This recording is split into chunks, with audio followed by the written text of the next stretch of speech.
Hey, it's Brian, back with another Ber Months Bonus episode for those of us getting an early start on the Christmas season. But actually, now that it's almost the end of October, it's not so early anymore. The countdown to Christmas is in full swing, and tomorrow is Halloween.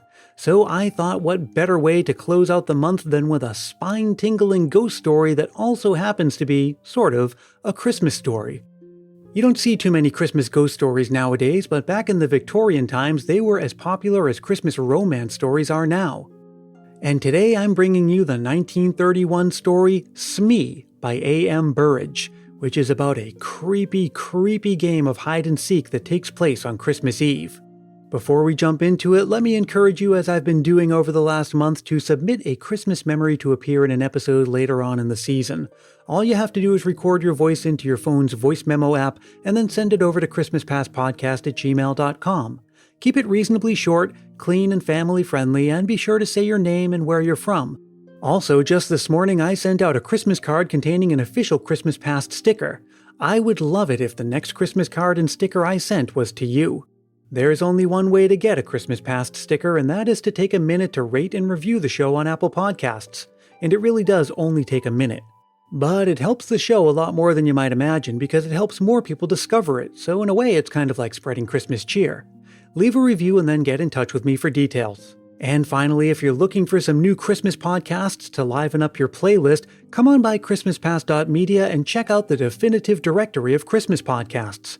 It's a listing of over 160 Christmas podcasts grouped into 12 categories. It is the most complete and best organized list of Christmas podcasts you'll find anywhere. I guarantee it. Again, go to christmaspast.media, scroll down on the homepage to the latest posts section, or check the show notes in this episode for a link, or just Google the definitive directory of Christmas podcasts. And now, make sure the doors are locked, and you might want to leave the lights on, because it's time for A.M. Burrage's 1931 story, Smee.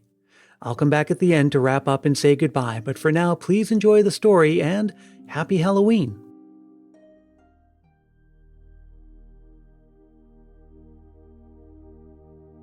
"No," said Jackson with a deprecatory smile. "I'm sorry. I don't want to upset your game. I shan't be doing that because you'll have plenty without me, but I'm not playing any games of hide-and-seek." It was Christmas Eve, and we were a party of 14 with just the proper leavening of youth. We had dined well, and it was the season for childish games, and we were all in the mood for playing them. All, that is, except Jackson. When somebody suggested hide-and-seek, there was rapturous and almost unanimous approval. This was the one dissident voice. It was not like Jackson to spoil sport or refuse to do as others wanted. Somebody asked him if he were feeling seedy. "No," he said, "I feel perfectly fit, thanks. But," he added with a smile which softened without retracting the flat refusal, "I am not playing hide-and-seek." "Why not?" someone asked. He hesitated for a moment before replying, "I sometimes go to stay at a house where a girl was killed." She was playing hide-and-seek in the dark. She didn't know the house very well. There was a door that led to the servants' staircase. When she was chased, she thought the door led to a bedroom. She opened the door and jumped and landed at the bottom of the stairs. She broke her neck, of course. We all looked serious. Mrs. Fernley said, "How terrible! And were you there when it happened?" Jackson shook his head sadly. "No," he said, "but I was there when something else happened. Something worse." "What could be worse than that?" "This was," said Jackson. He hesitated for a moment, and then he said, "I wonder if any of you have ever played a game called Smee. It's much better than hide-and-seek. The name comes from It's Me, of course. Perhaps you'd like to play it instead of hide-and-seek. Let me tell you the rules of the game. Every player is given a sheet of paper. All the sheets except one are blank. On the last sheet of paper is written Smee. Nobody knows who Smee is except Smee himself or herself. You turn out the lights, and Smee goes quietly out of the room and hides. After a time, the others go off to search for Smee, but of course they don't know who they're looking for. When one player meets another, he challenges him by saying Smee. The other answers Smee, and they continue searching. But the real Smee doesn't answer when someone challenges. The second player stays quietly beside him. Presently, they will be discovered by a third player. He will challenge and receive no answer, and he will join the other two. This goes on until all players are in the same place. The last one to find Smee has to pay a forfeit. It's a good, noisy, amusing game. In a big house, it often takes a long time for everyone to find Smee. Perhaps you'd like to try. I'll happily pay my forfeit and sit here by the fire while you play. Sounds good to me, I remarked. Have you played it too, Jackson? Yes, he answered. I played it in the house that I was telling you about. And she was there, the girl who broke... No, said someone else. He told us he wasn't there when she broke her neck. Jackson thought for a moment. I don't know if she was there or not. I'm afraid she was. I know that there were 13 of us playing that game, and there were only 12 people in the house. And I don't know the dead girl's name. When I heard that whispered name in the dark, it didn't worry me. But I tell you, I'm never going to play that kind of game again. It made me quite nervous for a long time. I preferred to pay my forfeit at once. We all stared at him. His words did not make sense at all. Tim Vouchy was the kindest man in the world. He smiled at us all. This sounds like an interesting story, he said. Come on, Jackson, you can tell it to us instead of paying a forfeit. Very well, said Jackson, and here's his story. Have you met the Sangstons? They are cousins to me, and they live in Surrey. 5 years ago, they invited me to go spend Christmas with them. It was an old house with lots of unnecessary passages and staircases. A stranger could get lost in it quite easily. Well, I went down for that Christmas. Violet Sangston promised me that I knew most of the other guests. Unfortunately, I couldn't get away from my job until Christmas Eve. All the other guests had arrived there the previous day. I was the last to arrive, and I was only just in time for dinner. I said hello to everyone I knew, and Violet Sangston introduced me to the people I didn't know. Then it was time to go in to dinner. That is perhaps why I didn't hear the name of a tall, dark-haired, handsome girl whom I hadn't met before. Everyone was in rather a hurry, and I am always bad at catching people's names. She looked cold and clever. She didn't look at all friendly, but she looked interesting, and I wondered who she was. I didn't ask because I was sure that someone would speak to her by name during the meal. Unluckily, however, I was a long way from her at the table. I was sitting next to Mrs. Gorman, and as usual, Mrs. Gorman was being very bright and amusing. Her conversation is always worth listening to, and I completely forgot to ask the name of the dark, proud girl. There were 12 of us, including the Sangstons themselves. We were all young, or trying to be young. Jack and Violet Sangston were the oldest, and their 17-year-old son, Reggie, was the youngest. It was Reggie who suggested Smee when the talk turned to games. He told us the rules of the game just as I've described them to you. Jack Sangston warned us all, if you are going to play games in the dark, he said, please be careful of the back stairs on the first floor. A door leads to them, and I've often thought of taking the door off. In the dark, a stranger to the house could think that they were walking into a room. A girl really did break her neck on those stairs. I asked how it happened. It was about 10 years ago, before we came here. There was a party, and they were playing hide and seek. This girl was looking for somewhere to hide. She heard somebody coming and ran along the passage to get away. She opened the door thinking it led to a bedroom. She planned to hide there until the seeker had gone. Unfortunately, it was the door that led to the back stairs. She fell straight down to the bottom of the stairs. She was dead when they picked her up. We all promised to be careful. Mrs. Gorman even made a little joke about living to be 90. You see, none of us had known the poor girl, and we did not feel sad on Christmas Eve. Well, we all started the game immediately after dinner. Young Reggie Sangston went round making sure all the lights were off except the ones in the servants' room and in the sitting room where we were. We then prepared 12 sheets of paper. 11 of them were blank, and one of them had Smee written on it. Reggie mixed them all up, and then we each took one. The person who got the paper with Smee on it had to hide. I looked at mine and saw that it was blank. A moment later, all the electrical lights were out. In the darkness, I heard someone moving very quietly to the door. After a minute, somebody blew a whistle and we all rushed to the door. I had no idea who Smee was. For 5 or 10 minutes, we were all rushing up and down the passages and in and out of the rooms, challenging each other and answering, "Smee? Smee?" After a while, the noise died down, and I guessed that someone had found Smee. After a time, I found a group of people all sitting on some narrow stairs. I challenged and received no answer. So Smee was there. I hurriedly joined the group. Presently, 2 more players arrived. Each one was hurrying to avoid being last. Jack Sangston was last and was given a forfeit. "I think we're all here now, aren't we?" he remarked. He lit a match, looked up at the staircase and began to count. 9, 10, 11, 12, 13, he said, and then laughed. "That's silly. There's one too many." The match went out and he lit another and began to count. He got as far as 12, and then he looked puzzled. "There are 13 people here," he said. "I haven't counted myself yet." "Oh, nonsense," I laughed. "You probably began with yourself and now you want to count yourself twice." His son took out his electric torch.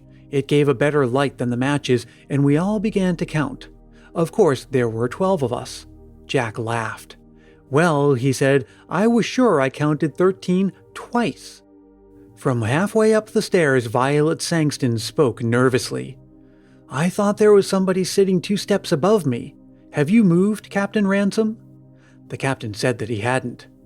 "But I thought there was somebody sitting between Mrs. Sangston and me." Just for a moment, there was an uncomfortable something in the air. A cold finger seemed to touch us all. For that moment, we all felt that something odd and unpleasant had just happened, and was likely to happen again. Then we laughed at ourselves and at each other, and we all felt normal again. There were only 12 of us, and that was that. Still laughing, we marched back to the sitting room to begin again. This time, I was Smee. Violet Sangston found me while I was searching for a hiding place. That game didn't last long. Soon there were 12 people and the game was over. Violet felt cold and wanted her jacket. Her husband went up to their bedroom to fetch it. As soon as he'd gone, Reggie touched me on the arm. He was looking pale and sick. "Quick," he whispered, "I've got to talk to you. Something terrible has happened." We went into the breakfast room. "What's the matter?" I asked. "I don't know. You were Smee last time, weren't you?" Well, of course, I didn't know who Smee was. While Mother and the others ran to the west side of the house and found you, I went east. There's a deep clothes cupboard in my bedroom. It looked like a good hiding place. I thought that perhaps Smee might be there. I opened the door in the dark and I touched somebody's hand. "Smee?" I whispered. There was no answer. I thought I'd found Smee. Well, I don't understand it, but I suddenly had a strange, cold feeling. I can't describe it, but I felt that something was wrong. So I turned on my electric torch and there was nobody there. Now I am sure that I touched a hand, and nobody could get out of that cupboard because I was standing in the doorway. What do you think? "You imagine that you touched a hand," I said. He gave a short laugh. "I knew you'd say that," he said. "Of course I imagined it. That's the only explanation, isn't it?" I agreed with him. I could see that he still felt shaken. Together, we returned to the sitting room for another game of Smee. The others were all ready and waiting to start again. Perhaps it was my imagination, although I'm almost sure that it was not, but I had a feeling that nobody was really enjoying the game anymore. But everybody was too polite to mention it. All the same, I had the feeling that something was wrong. All the fun had gone out of the game. Something deep inside me was trying to warn me. "Take care," it whispered. "Take care." There was some unnatural, unhealthy influence at work in the house. Why did I have this feeling? Because Jack Sangston had counted 13 people instead of 12? Because his son imagined that he touched somebody's hand in an empty cupboard? I tried to laugh at myself, but I did not succeed. Well, we started again. While we were all chasing the unknown Smee, we were all as noisy as ever. But it seemed to me that most of us were just acting. We were no longer enjoying the game. At first I stayed with the others, but for several minutes no Smee was found. I left the main group and started searching on the first floor at the west side of the house. And there, while I was feeling my way along, I bumped into a pair of human knees. I put out my hand and touched a soft, heavy curtain. Then I knew where I was. There were tall, deep windows with window seats at the end of the passage. The curtains reached to the ground. Somebody was sitting in a corner on one of the window seats behind a curtain. Aha, I thought, I've caught Smee. So I pulled the curtain to one side and touched a woman's arm. It was a dark, moonless night outside. I couldn't see the woman sitting in the corner of the window seat. Smee? I whispered. There was no answer. When Smee is challenged, he or she does not answer, so I sat down beside her to wait for the others. Then I whispered, "What's your name?" And then, out of the darkness beside me came the whisper, "Brenda Ford." I did not know that name, but I guessed at once who she was. I knew every girl in the house by name except one, and that was the tall, pale, dark girl. So here she was, sitting beside me on the window seat, shut in between a heavy curtain and a window. I was beginning to enjoy the game. I wondered if she was enjoying it too. I whispered one or two other ordinary questions to her and received no answer. Smee is a game of silence. It is a rule of the game that Smee and the person or persons who have found Smee have to keep quiet. This, of course, makes it harder for the others to find them. But there was nobody else about.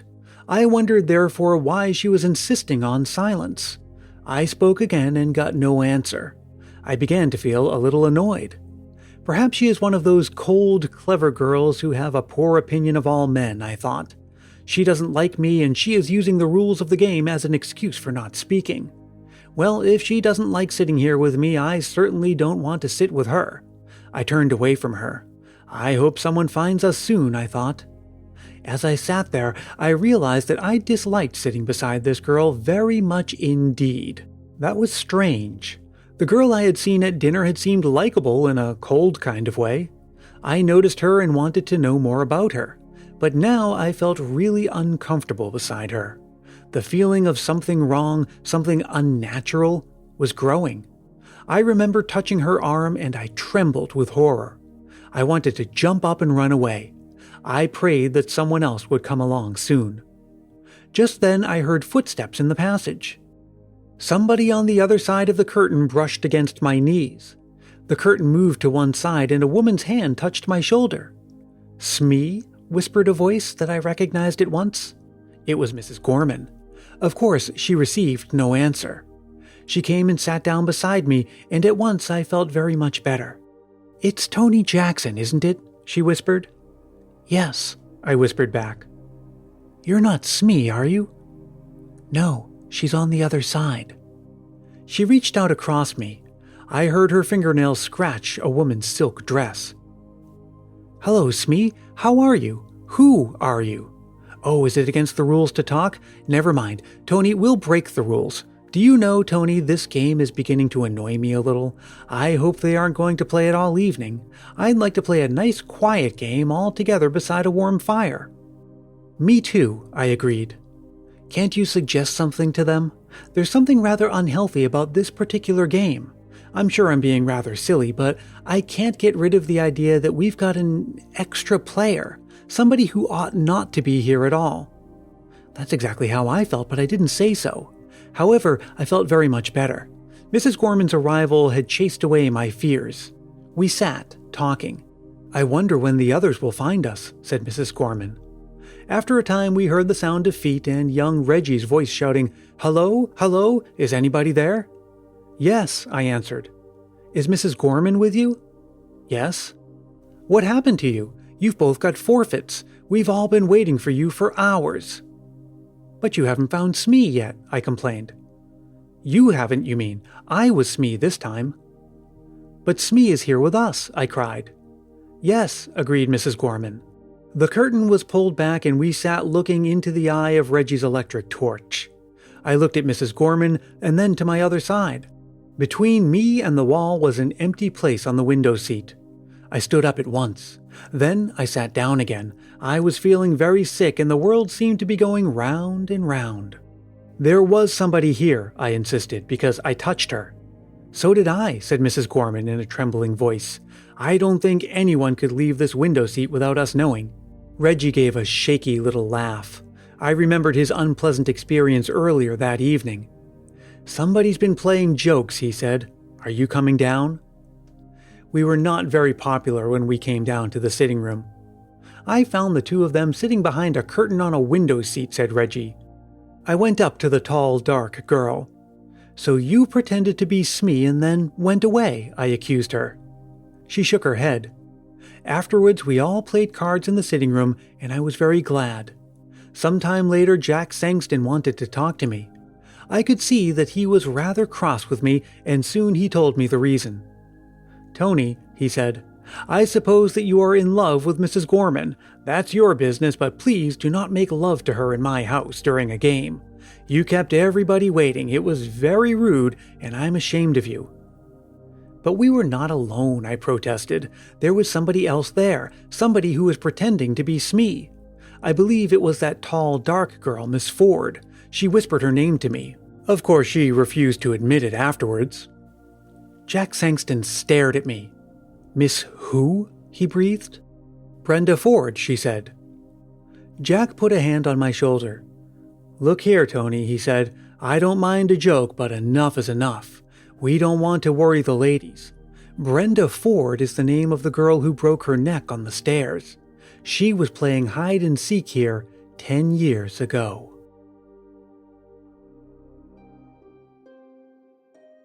Hey, thanks so much for listening. I hope you got through that okay, and I hope you enjoyed it. Playing a game of Smee actually sounds kind of interesting. Just don't do it in a haunted house, I guess. Well, the next time you hear from me, it'll be November, and we'll be starting the countdown to Thanksgiving Day, which is when the new season episodes of Christmas Past arrive for 2020. Throughout November leading up to Thanksgiving, we'll be taking a look at some of the classic Christmas Past episodes that started it all. Until we meet again, let me remind you as always that Christmas Past is produced in wonderful Willow Glen, California by yours truly, Brian Earl. You can drop me a line anytime, and I wish you would because I love hearing from you.